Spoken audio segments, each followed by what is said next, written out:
All right, betters, I have an amazing video for y'all today. You see, experiencer Chris Bledsoe just went on the Area 52 show with Chris Ramsay. If you haven't checked out that channel, I don't know what you're doing, because it's probably, yeah, it is the best channel covering the UFO topic, period. The videos are immersive and just easy watching, right? As they say, easy listening music, right? This is just like easy watching. It's so easy to sit down and get immersed in these videos that he does. And I highly recommend checking out this channel. And he did, in my opinion, the quintessential Chris Bledsoe video, right? This covers everything. If you only had one video to watch about Chris Bledsoe, this would be the one. So I highly recommend it. Now, we're going to cover a few clips, and I'll put a link in the description so you can watch the full thing. It's basically a documentary. It is a documentary about Chris Bledsoe, and it's so well done. So we're going to cover a few different parts that I thought were fascinating to me, to be honest with you. So first thing I'm going to do is play a little clip, kind of a teaser trailer that's at the beginning of the documentary, kind of give you an idea of what's in there and what to check out and what to expect, right? So take a look. Throughout human history, the appearance of luminous orbs in the sky has ignited wonder, fear, and speculation. These ethereal lights, hovering, darting, or pulsing with a strange intelligence, transcend folklore and defy easy categorization. They challenge our understanding of reality itself, stirring questions about consciousness, dimensions, and the unknown forces shaping our existence. What if these phenomena are not mere anomalies, but deliberate messages, encoded in light and mystery? Amid the myriad of accounts of contact and unexplained encounters, few are as polarizing or profound as the story of Chris Bledsoe. His journey took a dramatic turn in 2008 with an extraordinary event. An encounter not just with luminous orbs, but with its occupants. And what followed was a cascade of disbelief and ostracism, as his family became the target of ridicule, relegated to the fringes of their community. This eventually inspired Chris to write his best-selling book, UFO of God. In it, he recounts the events that upended his life. But more importantly, he unpacks the spiritual and existential questions those experiences forced him to confront. Bledsoe's story isn't just about UFOs or alien craft. It explores the deeply spiritual, intertwining divine intervention, ancient archetypes, mysterious healing abilities, prophetic messages, and even a burning tree. This tree just spontaneously combusted in our backyard. It's a modern-day odyssey. But this is no mere personal account. Bledsoe's experiences have captured the attention of powerful institutions, including the US government, and even the Vatican. Why would agencies rooted in geopolitics and theology take an interest in a rural man's encounters with orbs? Could the truths here be so profound that they might blur the lines between science and religion? In this investigation, we'll trace the arc of Bledsoe's encounters, from his initial contact to the intricate spiritual revelations that followed. What is it about his story that bridges the gap between the skies and the sacred? And why does it matter now more than ever? Oh my God. Oh my God, look at that. All right, so like I said, link in the description. Go check out this full documentary. It is so well done. And, I'm not all the way through it. I'm like 3/4 of the way through this thing. I'm saving the best bit for last. But something that I found quite interesting that struck a chord with me personally is Chris Bledsoe's connection to a gentleman named Tim Taylor, otherwise known as Tyler D as well. You see, he is featured in Chris Bledsoe's book, UFO of God, but also Diana Pasulka's book, American Cosmic. And Tim Taylor's lore in the UFO community is that of mystery, right? I consider him to be the most mysterious man in the UFO community. I've made several videos about him. You can check them out right here. I'll put links in the description. And not many people cover him or talk about him. They are now. All of a sudden, within the last week or 2 weeks, people have been talking about him, which I am happy for because, again, his connections behind the scenes to so many different people in the UFO community, and he doesn't do interviews, okay? It's hard to find pictures of him, video, like, it's just, he's mysterious. And when you find out more about him, you're like, holy cow. And luckily, Chris Bledsoe talked about Tim Taylor in this video, of course, and Chris Ramsay, who was interviewing him, of course, did a phenomenal job of sort of setting up a little bit of who he is. So let's hear from that. You met a gentleman by the name of Tim Taylor. Tim Taylor, otherwise known as the Dragon, is an enigmatic character, to say the least. Portrayed in Diana Pasulka's book American Cosmic as Tyler D., he was in charge of mission control at NASA, has worked for Elon Musk as an advisor. He once brought Diana and Dr. Gary Nolan blindfolded an hour in the desert to an alleged secret UFO crash site. So he takes Gary Nolan and I. Gary is a professor at Stanford. To be blindfolded to a secret place. It's in New Mexico. It was a crash site from apparently one of the ones in the 1940s.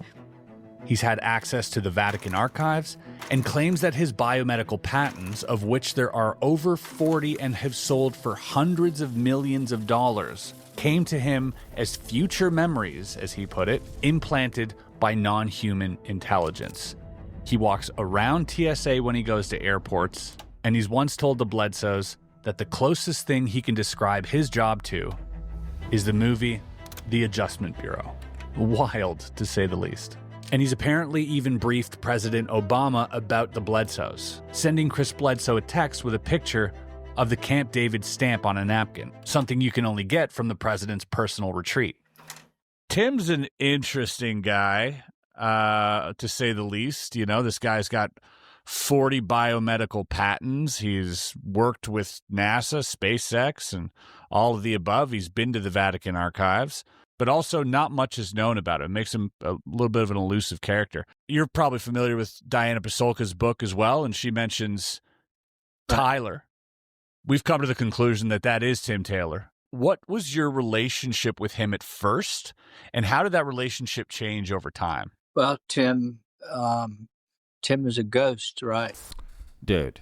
Okay, look, the truth is I cannot wait for Chris Ramsay here of Area 52 to make a video about Tim Taylor, because that will be mind-blowing for someone like himself with his skills and research capabilities and resources to do a video on him, because I'm just a nobody and I don't know what I'm doing.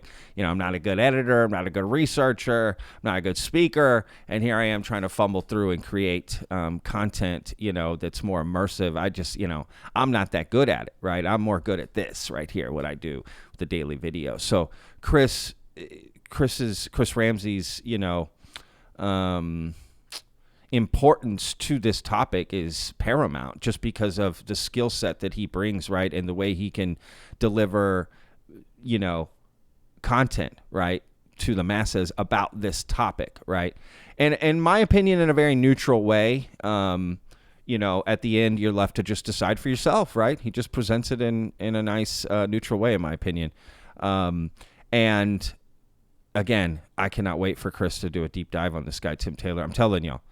You know, in the meantime, go watch my videos about Tim Taylor, especially one I just made about a month ago that I dropped on New Year's. That's the one to check out. Again, just to get your, you know, your palate wet, and you know, you'll find that he's just this enigmatic figure, right, who needs to be explored more, because his relationship with Chris Bledsoe is mind-blowing. It's mind-blowing, and it's not just mind-blowing, it's confusing, right? It's confusing. Why would a guy so powerful want to be around Chris Bledsoe so much in his family and be immersed in his life, right? Chris explains it as, well, he thinks I have something, right? Some connection to consciousness and spirituality, and you know, if you know Chris Bledsoe's story, the people that he communicates with, the non-human entities, right? And apparently the United States government wants more information on that and has gotten it, right? Now, I will say the relationship between Chris Bledsoe and Tim Taylor has soured of sorts. But regardless, their history is honestly insane. And the reason that their relationship soured, potentially, I include in my video that I made. So again, go check that out and you can find out potentially why, you know, Tim Taylor and Chris Bledsoe don't talk anymore. And when you hear the reason, it's not good. It's not good. And if it's true, it's really not good. So again, I highly recommend going to check out that video I made. Now, let's get to another part of this documentary about Chris Bledsoe. Again, link in the description. Go check it out. There's a famous video potentially that exists of a dummy nuclear warhead that got shot out into space as a test. And during this launch, allegedly a UFO came, zapped some lasers at it, causing this warhead, dummy warhead, to fall out of the sky. And when they say dummy warhead, meaning it doesn't have any sort of, you know, explosive device in it or anything. You know what I mean? It's not active or activated or whatever word you want to use, right? And, you know, allegedly footage of this encounter exists, but nobody's seen it except for a few people. And one of those people is Chris Bledsoe. And guess who showed him that video? That's right, Tim Taylor. There is a famous video out there of one of these UFOs or objects or whatever it is taking down one of these rockets that they were shooting up. I've seen it.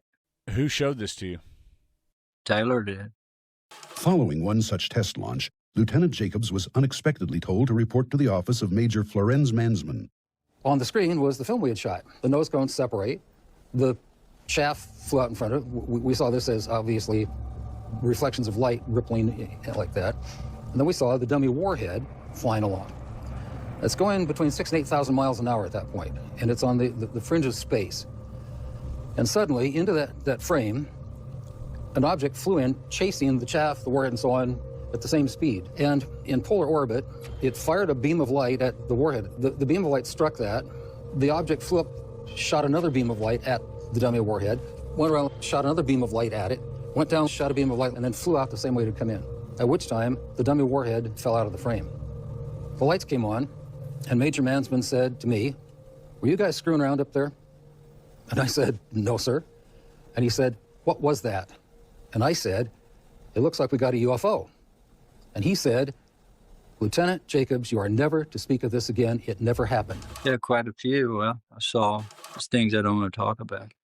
Sure. Understood. So I've heard the story of that video so many different times, and there was always allegedly footage of it out there, right? They were fake, they were hoaxes.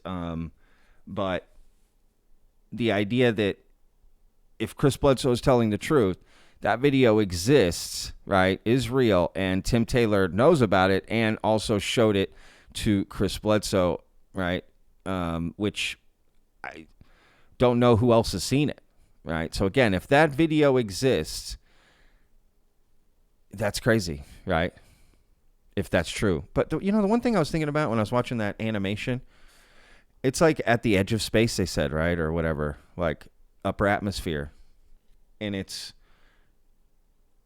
shot out of a rocket, so it separates from the propulsion system, and now it's on its own, moving, and lasers hit it, causing it to fall down. Like, how does that work? The lasers stop the momentum? Does that make sense? Did that dummy warhead have propulsion on it? That it deactivated the propulsion? But either way, wouldn't it still be floating? I don't know. That just doesn't make any sense to me. What are these lasers doing? Like, what? You know what I mean? And why would they have to go around and zap different lasers? Couldn't one just do it? I don't know. They needed to pinpoint certain things. That's the kind of questions I'd be asking. What exactly did they pinpoint on this thing? Can we see an actual version of that warhead? What does it look like? What points of it could be targeted to make it do that, right? Does that make sense? What I'm trying to say here, right? Like, what model number of this? Let's see it.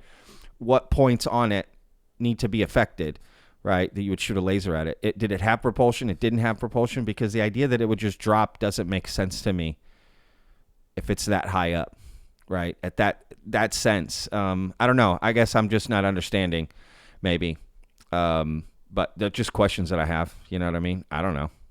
So anyway, look, let's one last video to show you, one last little clip that I actually got from Chris Ramsay's Twitter account. Now, it's in the full documentary here, but you know, Chris Bledsoe is famous for tracking orbs, okay, and going out on a beach near where he lives with his family and other people. They do these big gatherings, and they can attract orbs, you know, to come out, right?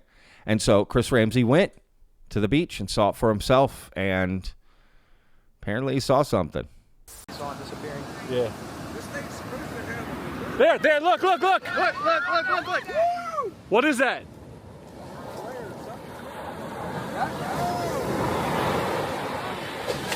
That is not a flare. That is not a flare.